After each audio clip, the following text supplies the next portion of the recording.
الان پلیش کن اومد. امیر روی این بیته بخون. دیشب تو خواب دیدمت، بارون بود و عطر روی پیرهنت، نشد بگم چه خوشگلی این همه. آخه امشب مگه خوابم دیگه میبرم، دیگه منو از دست دادی.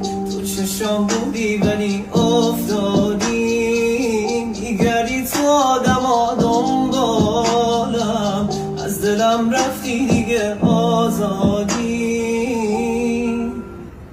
سیدی یا نه اوش هشیاد، قراری تا زمی هاستم، یه خراره آشنا